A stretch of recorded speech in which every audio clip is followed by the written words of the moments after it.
If your goal is to do this,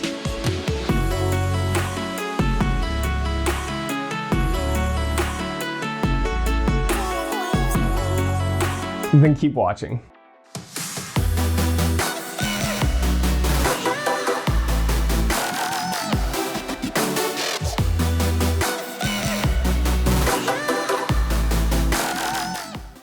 Hey guys, my name is Zach Ferguson, and this channel is all about helping you guys reach your tricking goals. I may not be the best tricker, but hopefully my experience can help you guys become the best. This is a tutorial for a gainer hook, or moon kick. Online, there's a ton of confusion on what is a moon kick, what is a gainer hook, what is a slant gainer, what is a cheat gainer, but essentially a cheat gainer and a slant gainer are the same thing. This is just a 45-degree axis gainer move where you swing one leg and you come over like a butterfly kick or aerial or something. A gainer hook or moon kick is where you do a slant gainer or cheat gainer and you do a hook kick at the end of it. You are kicking the moon or doing a big crescent-y movement where you're hooking, and it's called a moon kick because you kick. If you just do a slant gainer or a cheat gainer, it's not a moon kick. You have to actively do a kick and then it's a moon kick. There's also sun kick, which is just a pop flash with a hook, or a pop flash on a sideways axis where you hook kick. It's essentially the same as a gainer hook, but off two legs. I'm gonna teach you two different methods for this, from a swing hook and from an aerial hook or aerial. These are the easiest ways in my opinion. So with that being said, the prerequisites are going to be a slant or cheat gainer, a swing hook, and or an aerial, a frisbee, or an aerial hook. Butter knife can also help you a ton with this, but essentially you're just gonna do your butter knife, put your head down for an aerial hook, and then from there we move on to gainer hook. But with all of that being said, let's go ahead and get to the quick tutorial.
Sir? Do it.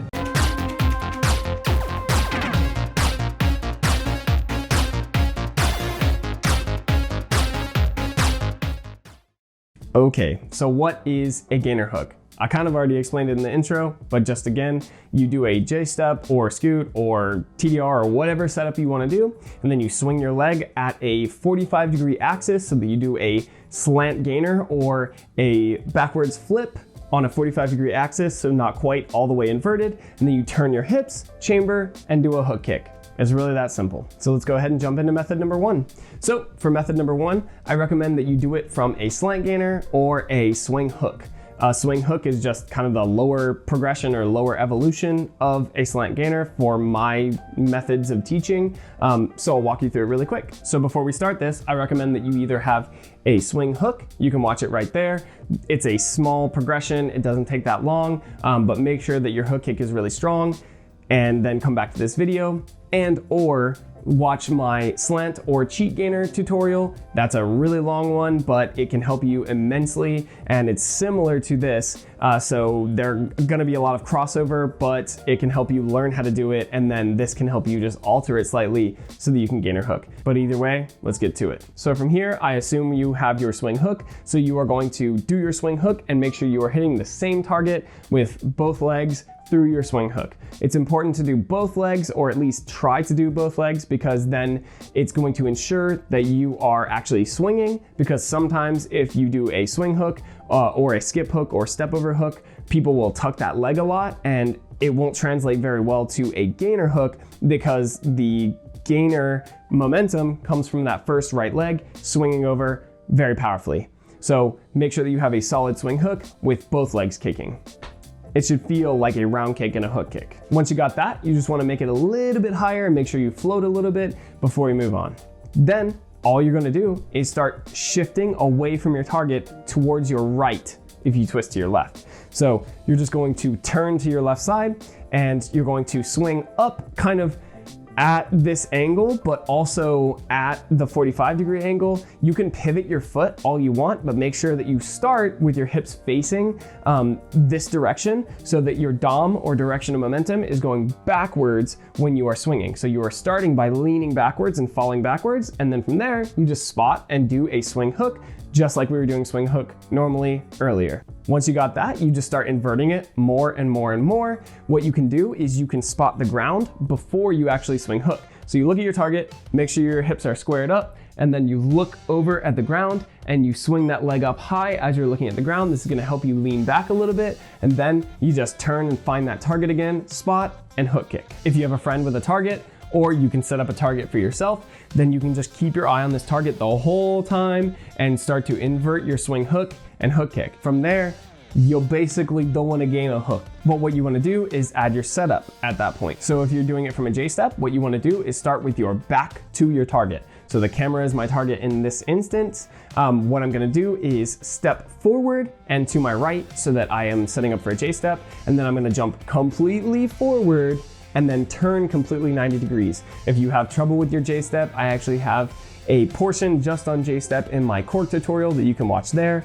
But basically you're going forward, turning 90, and then swinging. And when you swing, you're doing exactly what you just did. So as long as you jump forward and turn 90, it's just the swing hook method where you either spotted the ground or kept your eyes on your target and inverted, and then hook kicked. From there, you did a gainer hook. As long as you can set up and give yourself enough power and actually invert, it's a gainer hook. But if you're going for aesthetics, then you want to improve it a little bit more by tucking first before you hook kick. So honestly, it was pretty hard for me to do this for a long time, and I didn't quite understand how to do this, but this can make your gainer hook look so much cleaner. Essentially, all you're gonna do is you're going to practice just a slant gainer, but you're gonna practice getting as tight as you can in the ball as you're doing that, and then standing up. Again, do this kind of like with the frisbee method in my other tutorial, my slant gainer tutorial, or you can just do it now if you have a good gainer, where you just swing and make sure your swing gets like all the way up to the top before you actually tuck, because otherwise you're gonna under rotate and like undercut your flip and probably land really hard. But as long as you get that leg all the way to the top, then you just tuck both legs in a tight ball. This is gonna help you rotate really fast. Be careful not to cork. Make sure your legs are still kind of wide open away from each other while you tuck them in tight, but then you just rotate with your eyes on your target, and then when you see your target, you hook kick. Just like I was saying in my full hyperhook tutorial, you want to make sure that you are kicking kind of out rather than kicking super wide, because if you kick super wide, then you're gonna slow yourself down too much, so you're not actually gonna be able to kick really strong,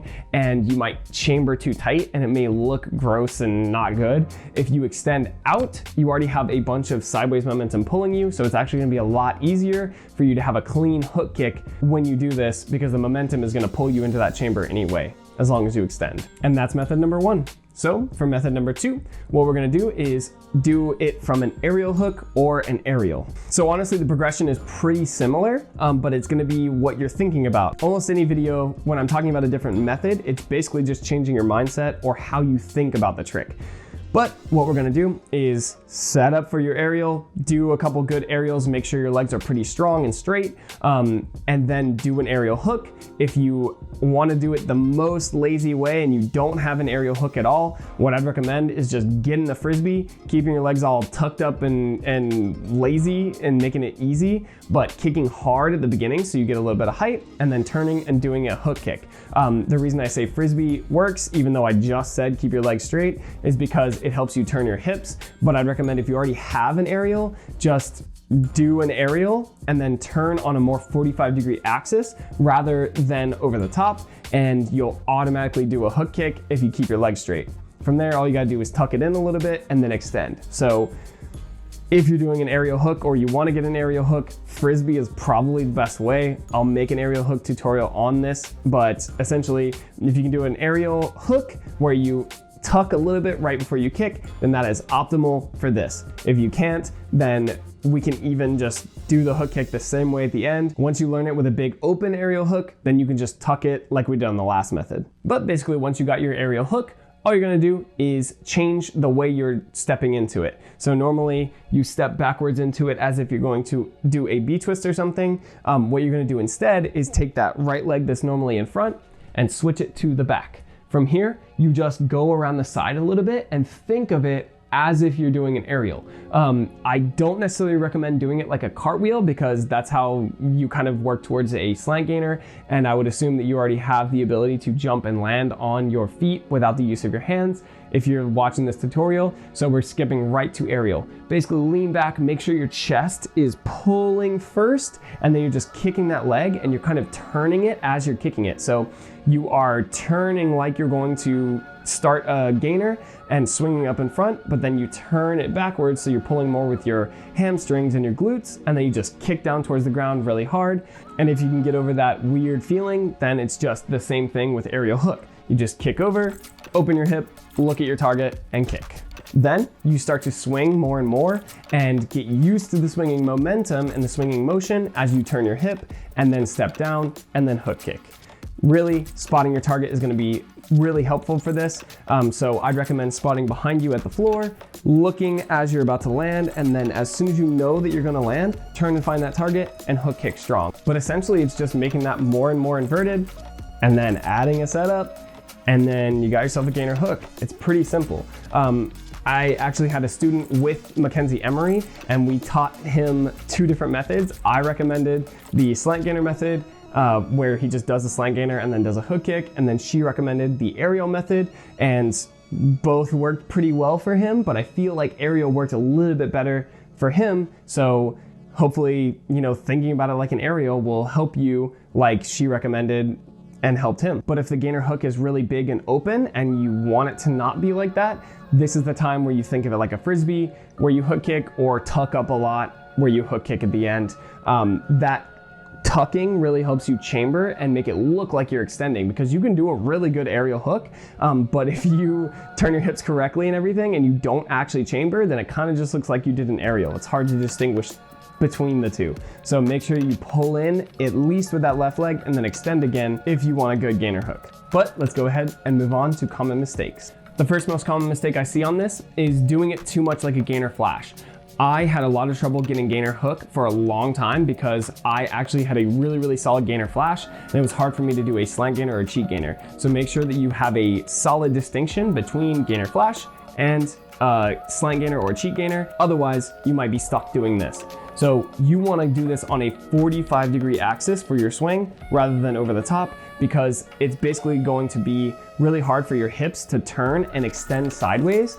Your body is naturally going to want to kick down like an axe kick. If that's the aesthetic you're going for and you want it to be a gainer hook with an axe, then go for it. But essentially you want to swing more sideways and not over the top like a gainer flash. So make sure that you swing sideways, and then on the same axis you throw that hook kick for a gainer hook. The next common mistake is flipping too little. Usually this is caused by either going with the swing hook method and doing a skip hook and not being able to really you're not used to swinging that leg for power, or you've gone through the other methods and you have a really strong slant gainer, but as soon as you go to tuck, you tuck too early, so you swing and you're like in a ball and then you start undercutting or going negative. You should be falling backwards towards your direction of momentum and having a big open swing until you pass like right here. So again, if you have this 180-degree rotation, you want to make sure that it gets about to the top before you tuck. Otherwise, you'll probably start going back this direction as you fall. So if you're landing with your chest super down, or you feel like you're falling back the way you came from, then you're probably tucking too early. Make sure you swing all the way through before you tuck for your kicks. Number 3, you also could be flipping too much. Usually this manifests in making it look too much like a gainer Arabian. So if you're doing it too much like a flash kick or you're flipping too hard, it could either look like a gainer Arabian, and again, you're coming down like an axe kick, or you can't kick at all because your hip is over here when it should be over here and you can't throw the hook. Or what's gonna happen is you're going to throw that hook kick and you're going to have too much momentum continuing with your dom, and then you're going to swing that leg backwards almost like you're gonna do a front swing. So if you're looking to do a gainer semi or a gainer semi front swing, then this is the method for you. But essentially you're over flipping your gainer hook. So when you throw that hook, you kind of like keep that momentum going and it swings behind you like you're gonna rise or something. So make sure that you have the correct amount of flip for your gainer hook. Don't flip too little, don't flip too much. 4, crescent kicking instead of hook kicking. On any hook kick trick, this is going to be a common mistake because it is one and it's the most detrimental in my opinion. This is going to do one of 2 things. You're going to either on accident do a cork shuriken and you'll either, good job, you landed your first cork shuriken, or you already have a cork shuriken, you're like, oh, what the heck, why do I keep doing this? Or even twist to cork. If you're doing that, then it's probably that you're doing an outside crescent and the momentum is pulling you with your body, because with an outside crescent, it kind of connects your body at the same time. Whereas with a hook, it's kind of like a whip or a flexible motion behind you. So make sure you have the distinction between those. The other thing that happens when you do a crescent kick is you go up and you kick out and you cancel all your momentum and you drop and slam on your back, and it hurts like heck. So make sure you are kicking behind you with a hook kick rather than in front of you, in front of your belly button with a crescent kick. Kicking too early, kicking too late, and not spotting are the last couple common mistakes. They're all kind of the same thing. If you don't know where you are and you're not spotting your target, you want it to be like a 45-degree angle where you go round kick, hook kick basically for your gainer hook, then inevitably you're going to kick either too late or too early. If you kick too late, it's gonna make you front swing like you're over flipping, or you're going to not be able to kick it and it's gonna feel like a crescent. If you're kicking too early, it's gonna slow you down and make you undercut or underflip. So underflipping and kicking too early are basically the same thing, and vice versa with the other 2. But this is solved by just keeping your eye on your target and making sure you know when to kick. So you swing, you spot the ground, or you swing, spot your target, make sure you know you're upside down, and then you do yourself a hook kick. But that's about it for gainer hook. I know that's relatively short for me, but I assume that you already have the prior progressions, so there's not much else to say. If this helped you get or improve your gainer hook, then please leave a like on the video. Please leave a comment down below and let me know what else you want to see from me, or if it did help you. And if you want to support me and support my channel, please subscribe to this channel and help me on my quest to 1,000 subs. I'm getting so close now. Help me out. Share it with a friend, and help me get to 1,000 subs so that I can do community posts and monetize and have a generally good time. But until next time, please stay safe and healthy, and I'll see you guys later.